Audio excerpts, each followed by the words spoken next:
Guys, akala ko dati gimmick lang yung purple toothpaste, pero after using this for 3 days, kita nyo ba yung difference? Nung una, nagtaka talaga ako kung bakit purple yung toothpaste na to. Kaya sinerch ko kung bakit. Doon ko nalaman na sa color wheel, opposite ang purple at yellow. Kaya nakakatulong itong i-neutralize yung yellow tones para mas bright tingnan ng smile. Gentle formula din siya, alcohol free, bleach free at mineral oil free, kaya okay gamitin everyday. FDA approved din to at marami na rin creators at dentists ang nagre-recommend nito, kaya hindi nakakapagtakang isa to sa mga top-selling whitening toothpaste ngayon. Kung gusto mo ring subukan, ito yung New Smile Optical White Toothpaste.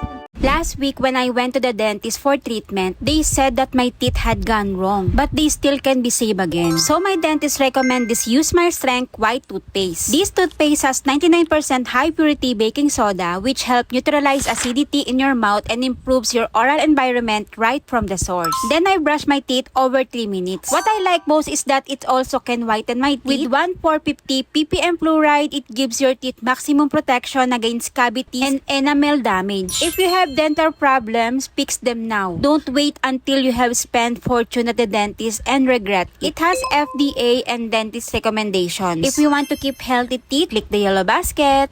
Pumuti ang ngipin ko sa loob ng 3 araw nang hindi ko na kinakailangan pumunta sa dentista. Itong toothpaste na gamit ko, napaputi nitong ngipin ko in just 3 days. Pero ang tanong, ay safe ba tong gamitin araw-araw? Oo naman. Meron tong gentle formulas, no alcohol, no bleach, no mineral oil. Meron itong dual correction and stain dissolving technologies na kayang-kayang paputi ng ngipin mo instantly na nagtatagal pa hanggang 16 hours. At kung iniisip mo bakit purple toothpaste, purple lang usually pangontra sa yellow color. Kaya pag nilagay ito, natatanggal nito ang yellowish stain at pinapuputi ang ngipin instantly. A lot of people love it and it also FDA approved and even uses and recommends it. Ngayon, laging fresh at malinis ang ngipin ko nang hindi nakakaramdam ng tapang hapdi sa gums ko. Does your toothpaste have 1,500 ppm fluoride?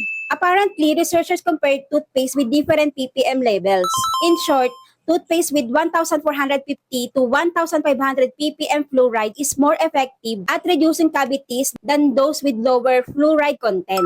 But that doesn't mean more is always better. The World Health Organization recommends only 1,000 to 1,500 ppm as the safe and effective range for cavity protection. If you're going to check whether the toothpaste you use at home has 1,500 ppm, I recommend this one, the Use My Strength toothpaste. I've been using it for a while now and I really think it works well. It has 1,450 ppm of fluoride, which is both effective and safe.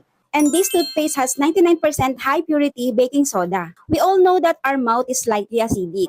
The alkaline ingredients in toothpaste help neutralize that, bringing your mouth pH back to a more balanced level.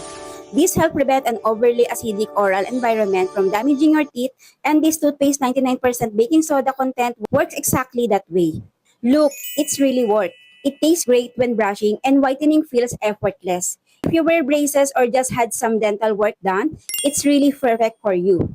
Change start with action, so don't wait. If you and your family are dealing with yellow teeth, cracks, sensitivity, or cavities, click the yellow card and fix those problems for good.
Yellow when you smile?